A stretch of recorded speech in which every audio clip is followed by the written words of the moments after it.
Coucou Britt, c'est Laurence Assignon, candidate au Guinness World Record.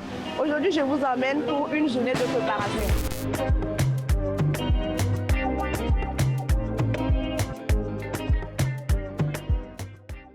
Le plus long marathon culinaire au monde individuel. Parce que j'aime la cuisine et j'aime les défis. Les deux combinés, voilà ce que ça donne. J'avais l'idée depuis, mais sauf que quand tu soumets ta demande, ça prend énormément de temps avant d'avoir une réponse. Du coup, j'ai soumis ma demande depuis 2024, mais je n'ai eu la réponse qu'en janvier 2025. Donc les préparatifs, avec tout ce qui va avec, m'ont pris un peu de temps. Donc c'est pourquoi je le fais en août. Les directives de Guinness sont vraiment un peu strictes. Vous avez droit à 5 minutes de pause cumulable en heure. Vous avez droit à une assistante, mais qui ne doit pas toucher les casseroles. Vous devez être la seule personne à cuisiner. Vous devez avoir des témoins indépendants qui se relaient chaque 4 heures. Donc il y a beaucoup de directives quand même. Le record Guinness, parce que déjà j'aime bien le défi, et le Guinness Record, moi je les suivais depuis longtemps. Et bien, je ne savais pas que je pouvais également faire un truc dans mon domaine jusqu'en 2023 où je découvre le record d'Ida Bassi. Donc je me suis dit direct que je vais m'y lancer également. Aujourd'hui, nous avons un contrat de service traiteur pour 300 personnes. Donc là, actuellement, nous sommes en préparation. C'est vrai que nous sommes également dans l'événementiel et qu'on organise des événements, mais ça n'a pas toujours été d'ordre mondial comme celui du Guinness World Record. Donc je dirais que c'est une première fois, mais quand même, j'ai la pression.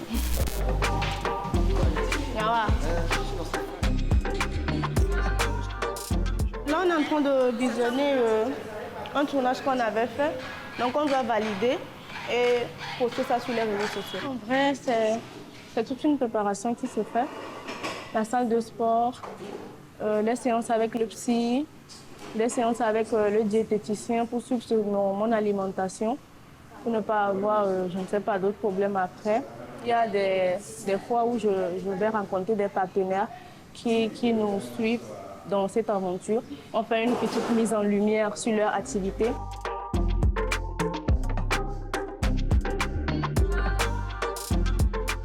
Là, c'est bon, nous sommes prêts. Nous allons aller livrer le client. Et après, je profite pour aller au marché pour faire des achats pour mon événement. Nous sommes arrivés au lieu de livraison.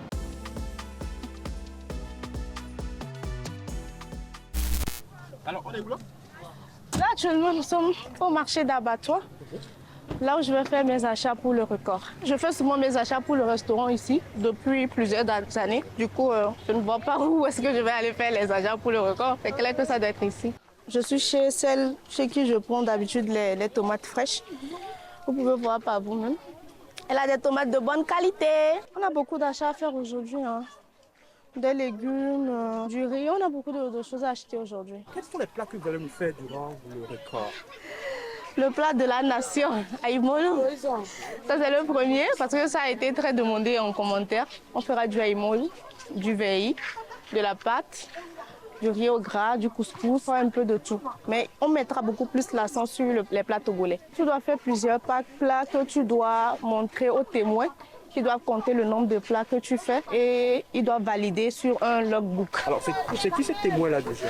Selon Guinness, ça doit être des personnes responsables âgées, des personnes, par exemple, un ancien professeur ou bien professeur d'université qui est vraiment quelqu'un en qui on peut avoir confiance pour attester de la réalité de ce que tu fais. Merci.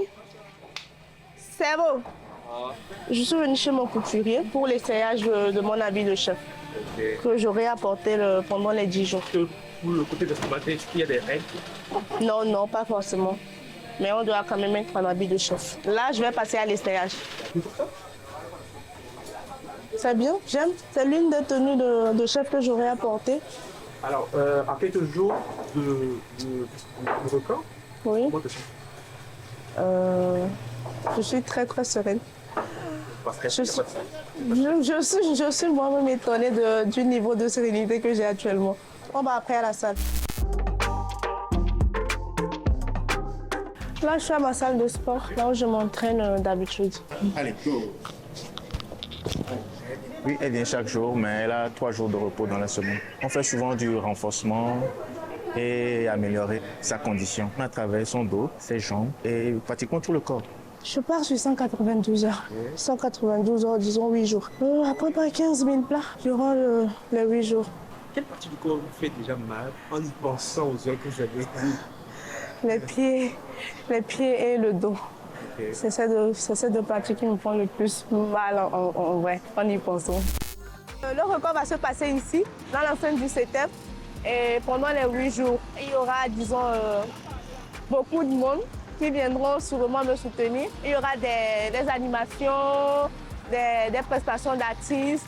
Ça sera un événement quand même intéressant. Que signifie ce projet pour vous, au-delà du record? Au-delà du record, c'est vrai que ce projet, c'est un accomplissement personnel, mais au-delà de ça, j'aimerais que la cuisine togolaise soit reconnue à l'international. Ça, c'est l'entrée de la bosse de cuisine. Là, c'est un coin où on va ranger les aliments, tout ce qu'on aura préparé, on aura arrangé ça ici. Également, nos électroménagers seront ici. Il y aura les aides cuisinières et les bonnes dames qui seront ici pour aider.